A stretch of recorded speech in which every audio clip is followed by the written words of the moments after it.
JKM amat menghargai peranan yang dimainkan oleh komuniti kepakaran sebagai rakan strategik kementerian keupayaan kita untuk berbelanja. Walaupun memang benar kita mendapat kurang daripada yang kita perlukan, tapi adalah penting juga untuk memastikan kita boleh berbelanja berdasarkan peruntukan yang diberikan. Macam mana kita mengurus sebenarnya? Sampaikan kita tak dapat sepatutnya kalau ada 40,000 item yang dah yang kita perlukan 1.4 bilion untuk belanja, dan pada masa sama kita ada 1.2 bilion yang kita tak belanja.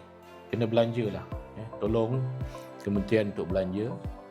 Bukan apa, you are helping yourself actually, kan? Bila tak belanja, kekangan yang ada tak dapat diatasi, mesin yang rosak tak dapat diganti, mesin yang kurang tak dapat ditambah dan sebagainya. Lekapkanlah LMPT tu.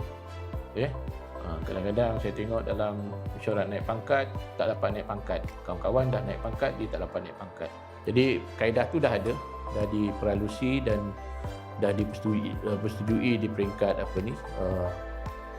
kementerian, dan kita akan bawa kepada JPA, dan mudah-mudahan sekiranya dipersetujui, itulah cara dan kaedah kita mewujudkan jawatan-jawatan di masa yang akan datang. Dia perlukan 3,600 pejawatan tambahan. Pertama, JPA boleh luluskan, tak ada masalah. Tapi untuk mendapatkan pakarnya, doktornya, jururawatnya, MA dan sebagainya tu memerlukan masa. Pertama, supaya nak tengok sama ada dah ada dalam perancangan mereka ke tidak. Keduanya, sistem yang kita nak gunakan tu. Sebab kita tak mahu nanti terlampau banyak sistem, lama-lama dia akan menjejaskan kita punya usaha untuk pendigitalan itulah.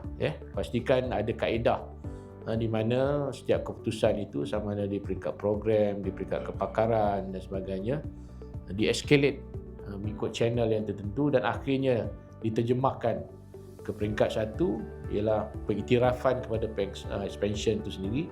Kedua, supaya kita boleh reflected dalam kita punya manpower planning dan supply yang kita nak hantar. Dan yang ketiganya berkaitan dengan apa-apa sokongan kepakaran, peralatan dan sebagainya yang diperlukan. Saya lebih suka tambah baik sebab dia lebih cepat, sebab asasnya dah ada.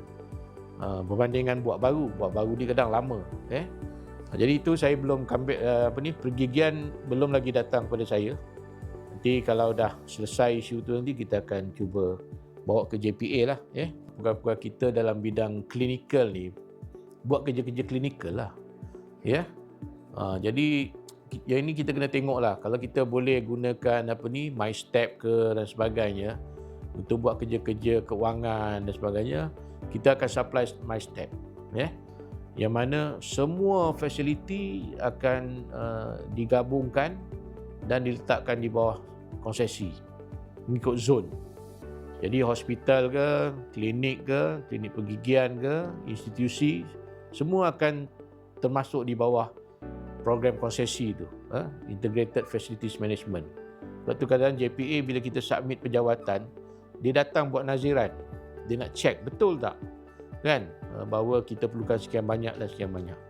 Tapi apabila kita dah ada model tu nanti, jadi lebih mudah sebab dua model tu dah diiktiraf oleh KKM dan dah diiktiraf oleh JPA. Jadi kita harap di masa akan datang bila kita minta, macam contoh, kalau perubatan dia berdasarkan pada katil. Satu katil, ratio MO, ratio jururawat. Kalau ICU, berapa pakar dan sebagainya. Itu base pada bed. Kalau pergigian, dia base pada kursi.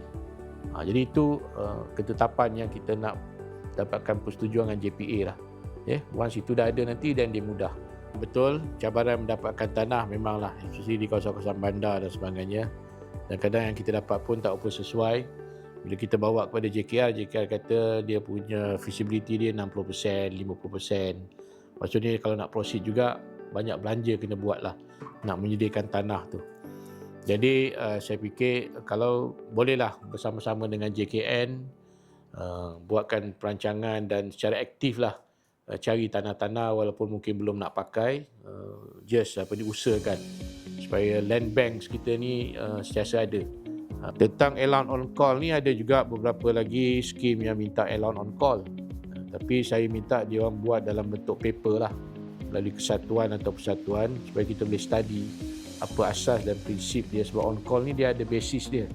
Jadi kalau basis dia tu sama, dan kita boleh tuntutlah hak kita. Tapi kalau basisnya berbeza, dan mungkin allowance tu kita tak boleh pakai allowance on call, kita kena panggil allowance lain. Kalau tidak nanti orang lain pun akan minta juga allowance on call. Jadi bomber pun minta allowance on call juga, kan? Jadi kita kena tengok basis allowance tu apa dia. Jawatan ni kita deal dengan the new generation, kan? New generation ni kita tak tahu dia punya pemikiran dia. Dia tak macam kita nakkan kerja tetap, nak kerja kerajaan dan sebagainya.